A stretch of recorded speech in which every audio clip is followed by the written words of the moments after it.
ஆசைப்படுவோம். சரிங்களா? சொந்த வீட்டுக்கு போனாலும் எல்லாரும் ஆசைப்படுவோம்.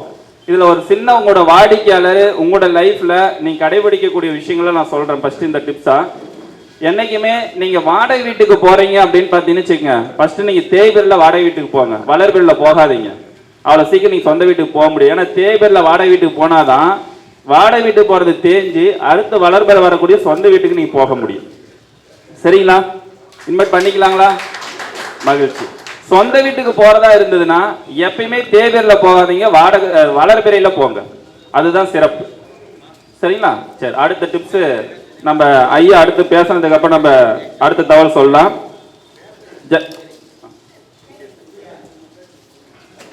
சரிங்க. இப்போ நம்மளுடைய ஐயா நீங்க வந்து உட்கார்ந்துக்கலாம் இருங்க. ஜெய்சங்கர் ஐயா அவர்கள் வருகை புரிந்திருக்கிறார். தமிழ்நாடு ஜோதிடர் நல பேரவையினுடைய பொதுச் செயலர், மாநில பொதுச் செயலர் ஐயா அவர்களை மேடைக்கு வருமாறு வருக வருக என அன்போடு அழைக்கின்றோம். உங்களுடைய உற்சாகமான கைத்தட்டலோட. கையில பிஸ்கெட் வச்சுட்டு கைத்தட்ட சொல்றேன்னு கோச்சிக்காதீங்க. அடுத்ததாக இந்த ஜோதிட திருவிழாவிற்கு தலைமை தாங்கி நடத்தி வைத்துக் கொண்டிருக்கக்கூடிய வேலூர் அஸ்ட்ரோ பாலையா அவர்கள் இப்பொழுது வாழ்த்துறை வணங்க இருக்கின்றார். உங்களுடைய உற்சாகமான கைத்தட்டலோட வாழ்த்துறை. சரி சரி. வாழ்த்துறை. அன்பிற்கினிய அனைவருக்கும் வணக்கம். உங்கள் ஆஸ்ட்ரோ பாலா வேலூர். இப்போ ஒரு 5 மினிட்ஸ் எல்லாரும் பேசணும்னு சொல்கிறதுக்காக தான் பேசுகிறேன். இப்போ நான் முன்ன வந்து நம்ம திரு ஆஸ்ட்ரோ சிவராமலிங்க ஐயா அவர்கள் வாழ்த்தி பேசணும். இந்த ஃபங்க்ஷன் வந்து தொடர்ந்து நடக்கும் கண்டிப்பாக. ஏன்னா பாண்டிச்சேரி பீப்புளே மோர் தென் 12 பேருக்கு மேலே இருக்காங்க. இப்போ 9 பேருக்கு மேலே இருந்தாவே கண்டிப்பாக ஒரு சங்கம் வந்து நிச்சயமாக வளர்ந்துடும். அதில் ஒன்றும் சந்தேகமே கிடையாது. 9 நவகிரகங்கள் இருக்குது. இங்கே 12 பேருக்கு மேலேயே கை தூக்கிட்டாங்க. அதனால் வந்து நிச்சயமாக இது தொடர்ந்து நடக்கும் என்பதில் எந்த விதமான ஐய கருத்தும் இல்லை. சரி, ஜோதிடம் வந்து எப்படி பார்க்கணும் ஃபஸ்ட்டு, அது மட்டும் ஒரு சிம்பிள் லாஜிக். ஃபஸ்ட்டு ஜோதிடம் பார்க்கறதுக்குன்னா என்ன பண்ணணும்? ஃபஸ்ட்டு வந்து கற்றலின் கேட்டல் நன்று. கேட்டலுக்கு முன்னாடி கற்கள் நன்று. அப்போ நம்ம இங்கே மீட்டிங் வரீங்கன்னா அட்லீஸ்ட் ஒவ்வொருத்தரும் ஒரு குறைஞ்சது ஒரு பஞ்சாங்கத்தையாவது பார்க்கணும். பஞ்சாங்கத்தையாவது எப்படி படிக்கணும்னு தெரிஞ்சுக்கணும். எல்லாருக்கும் தெரியும் பஞ்சாங்கம் படிக்க தெரியும், கற்றுக் கொடுக்குறியாப்பான்னு கேட்காதீங்க. பஞ்சாங்கம் வந்து அடிப்படை. அப்போ 12 கட்டத்துக்குள்ளே 9 கிரகங்கள் உட்காந்துருக்காரு அப்படின்னு முடிவு பண்ணணும். இந்த 9 கிரகங்கள் யார் யார் என்னென்ன அப்படின்னு அடிப்படை புள்ளிவிவரங்கள், காரகங்கள், கிரக காரகங்கள் ஃபஸ்ட்டு படிக்கணும். கிரக காரகங்களை வந்து நல்லா இந்த கிரகம் சூரியன்னா தந்தைக்கு மட்டும் கிடையாது, புகழுக்கும் அவர் தான், அரசியலுக்கும் அவர் தான், பெருமைக்கும் அவர் தான், வெற்றிக்கும் அவர் தான். இப்படி வந்து ஒவ்வொரு கிரகத்தையும் 9 கிரகத்தையும் நீங்கள் கரைச்சி குடிச்சிடணும். கரைச்சி குடிச்சிட்ட பிறகு அப்புறம் வந்து ராசி காரகம் அப்படின்னு ஒன்று இருக்குது. ராசி காரகம் மேஷ ராசி. மேஷ ராசிக்காரங்கன்னா என்ன? ஆடு. ஆடு என்ன? மேஷம் வந்து ஆடு முட்டம், கசாப்காரனை தான் நம்பும். அப்படின்னா என்ன அர்த்தம்? மேஷ ராசி மேஷ லக்கணக்காரன் நீ தானே பெரிய ஆளுன்னு சொன்னால் தலையாட்டுவான், வெட்டுன்னு வெட்டிடலாம், பிரச்சனை கிடையாது. என்ன அப்போ மேஷ லக்கணக்காரனுக்கு இந்த குணம் தான் இருக்கும், வேறு குணமே இருக்காது. ரிஷபராசக்காரன் அவனுக்கு என்ன? முன்னாடி ஒரு 2 வாழைப்பழத்தையும் வெங்காயத்தையும் கொஞ்சம் வச்சோம்னா போதும், சாப்பிட்டுக்கினே மிச்சர் சாப்பிடுப்பா, மிச்சர் கூட சாப்பிட்டுங்கிறாங்கன்னு சொல்ல ஒரு சினிமா படத்தில் கூட நம்ம பாருங்க, மிச்சர் சாப்பிட்றதுக்குன்னே சினிமா எடுத்தாங்க. ரிஷபராசி ரிஷபலகனுக்கு ஒரு மிச்சர் கொண்டாந்து வச்சிங்கன்னா போதும், டேம் சாட்டிஸ்ஃபைடு. இப்படி வந்து ஒவ்வொரு ராசியினுடைய காரகங்கள் ஒன்று இருக்குது. இதை வந்து அந்த சிம்பிளை நீங்கள் உத்து பார்த்தீங்கன்னாவே உங்களுக்கு ஆட்டோமேட்டிக்காக இவர் இப்படி தான் இருப்பார் அப்படின்னு. துளாராசி என்ன? துலா லக்கணம், துளாராசி, தராசு. அப்போ ஏறக்குறைய கரெக்டாக இருப்பார். இப்படி அப்படி, அதான் உம்பணம் எம்பணம் எம்பணம் உம்பணம் அப்படின்னு சொல்கிற மாதிரி அதில் கொஞ்சம் உஷாராக இருப்பார். பண விஷயத்தில் ரொம்ப உஷாராக இருப்பார். துளாராசிக்காரங்க பாருங்கள், வெளியே காப்பி டீலாம் கூட வெளியெல்லாம் வாங்கி தர மாட்டார். ஆனால் அதே துலா லக்கணக்காரர் துளாராசிக்காரர் வீட்டுக்கு போயிட்டிங்கன்னா உங்களை சாப்பிட வைக்காமல் அனுப்ப மாட்டார். அந்த ஒரு நல்ல குணம் வந்து அந்த துலாவுக்கு இருக்குது. ஸோ இது மாதிரி இந்த ராசி காரகங்களை முடிச்சிடணும். அதுக்கடுத்து பாவ காரகங்கள். அப்போ ஒவ்வொரு பாவ காரகங்களுக்கும் ராசி காரகத்துக்கும் என்னையா வித்தியாசம் அப்படின்னா, லக்னத்தினுடைய அடிப்படையில் பாவங்கள் மாறுகிறது. முன்னாடி 5 டிகிரி பின்னாடி 5 டிகிரி ரஃப்பாக எடுக்கிறது. ரஃப்பு தான் இது. ஆக்சுவலி பாவம் எடுக்கிற சிஸ்டமே வேறு. அதுக்குள்ளே போயிட்டிங்கன்னா ஜாதகமே கற்றுக்க முடியாது. எனக்கு போதும் வீட்டுக்கு போகிறேன்னு போயிடுவோம். அதனால் சும்மா பாஞ்சு இந்த பக்கம் 2 கை நீட்டினா எப்படி இருக்கோ இந்த 2 தான் நம்ம பாவம் அப்படின்னு வச்சுக்கின்னு பாருங்க. பாவகாரகங்கள் முதல் பாவம், 2ஆம் பாவம், 3ஆம் பாவம்னு இப்படி இருக்கு இல்லையா? அப்போ வந்து கிரககாரகம், ராசிகாரகம், பாவகாரகம் இது 3ம் கரைச்சி குடிச்சிட்டு ஷட்பலன்னு ஒன்று சொல்லிங்கிறாங்களே என்னையா அப்படின்னா, எது எங்கெங்கே இருந்தால் அது அங்கங்கே அழகாக இருக்கும். இப்போ ஒரு சினிமாவில் கூட சொல்லுவாங்க, என் பொண்ணுக்கு எது எங்கெங்கே இருக்கோ அது அங்கங்கே இருக்குது. அது இருந்தால் தான் என் பொண்ணு, இல்லைன்னா எப்படி பொண்ணு? அப்போ எது எங்கே இருக்கணும் அப்படி தான். கழுத்து வந்து குண்டா இருந்துச்சுன்னா என்ன அர்த்தம்? கழுத்து வந்து ஆழ்கடலின் சங்காக நீள்கழுத்து அமைந்தவளோன்னு அப்படி நீள்கழுத்து இருக்கணும். அப்போ எப்போ எந்த கழுத்து நீள்கழுத்து இருக்கோ அவள் தான் அட்ராக்டிவ் ஃபிகர். அதில் நீங்கள் அடித்து சொல்லலாம் யாருக்கு.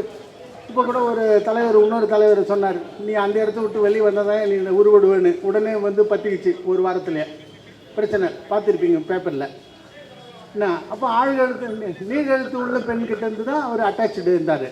அந்த நீள்கழுத்து பெண் வந்து அட்டாச்சிங் பவர்ஸ் வந்து அதிகம் உண்டுன்னு இதெல்லாம் கொஞ்சம் தெரிஞ்சுக்கணும். அப்போ கிரகங்கள் எங்கெங்கே இருந்தால் நல்லா இருக்கும். இப்போ உபஜய ஸ்தானங்களில் பாவ கிரகங்கள்லாம் இருக்கலாம். சூரியன், செவ்வாய், ராகு, கேது, சனி இதுங்கெல்லாம் உபஜயத்தில் இருந்தால் கொஞ்சம் பரவாயில்ல. மீதி எங்கே இருந்தாலும் பிரச்சனை தான் அப்படின்னு. அதே மாதிரி குரு 2, 5, 7, 8 2, 5, 7, 8 இல்லை 2, 5, 7, 9, 11 கொஞ்சம் பரவாயில்ல. மீதி மற்ற இடம்லாம் மோசம் தான். இப்படியாக இந்த கிரகம் எங்கெங்கே இருக்குதுன்னு பண்ணுறோம். அதே நேரத்தில் பார்க்கறது பார்வை, ஒரு கிரகத்துக்கு வந்து ஸ்பெஷல் பார்வைன்னு இருக்குது இல்லையா? அவுட்டர் பிளானட்ஸுக்கு, இந்த அவுட்டர் பிளானட்ஸ்க்கு இருக்கக்கூடிய ஸ்பெஷல் பார்வை is having more power than normal பார்வை.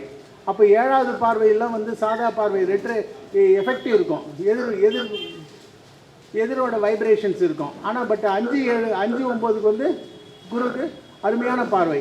அதே மாதிரி செவ்வாய் சனியோட 10வது பார்வையும் 3வது பார்வையும் பவர்ஃபுல் பார்வை. செவ்வாயோட 4வது பார்வையும் 8வது பார்வையும் பவர்ஃபுல் பார்வை. இதை நம்ம புரிஞ்சுக்கினா போதும், வேறு ஒன்றும் பெருசாக ஒன்றும் பார்க்க வேண்டியதில்லை.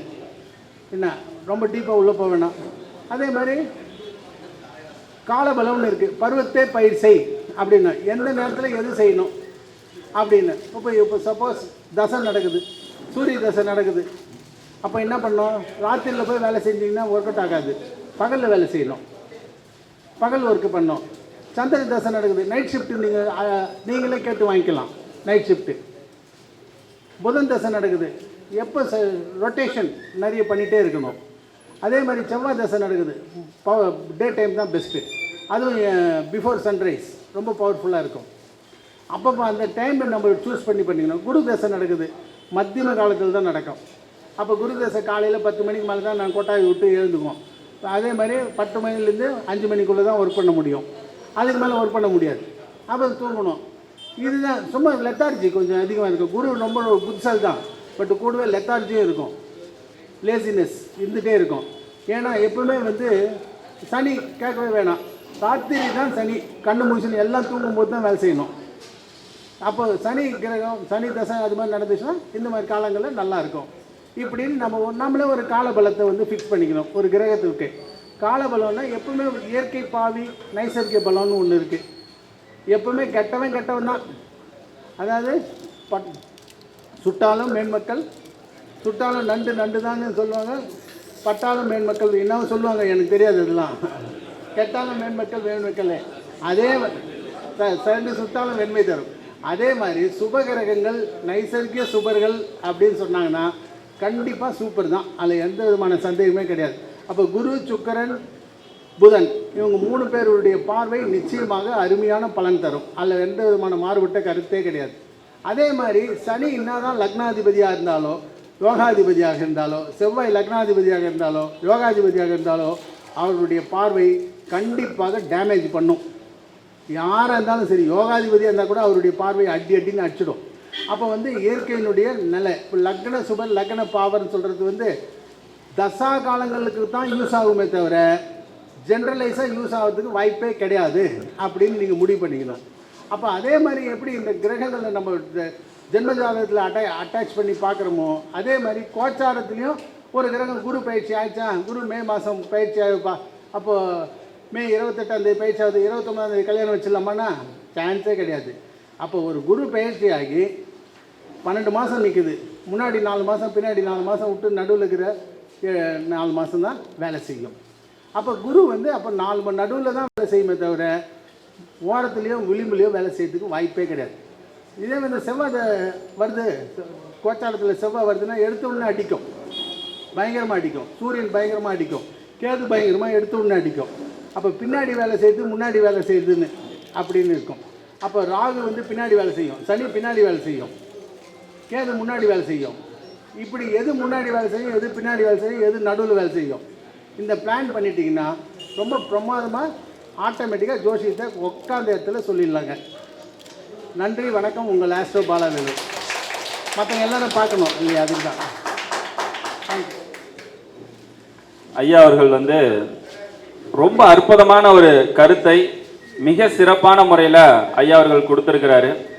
உண்மையாலுமே பார்த்தீங்கன்னா அவர் கொடுக்கக்கூடிய தகவல் எல்லாமே அந்த ஒரு டிப்ஸ் வந்து அவருடைய அனுபவத்தில் மட்டும் இல்லை, ப்ராக்டிக்கலாக வந்து அதை நீங்கள் அப்ளை பண்ணி பார்த்தீங்க அப்படின்னா அது அப்படியே பொருந்தி வரும். அந்த மாரி ஒரு விஷயத்த அழகாக நமக்கு எல்லாத்துக்கும் எளிமையாக புரிகிற அளவுக்கு கொடுத்தாரு. நம்முடைய அஸ்ட்ரோ பாலு ஐயா அவர்களுக்கு இப்பொழுது பொன்னாடி போட்டி சிறப்பு சேரிக்கின்றது உங்களுடைய உற்சாகமான கைத்தட்டலோட.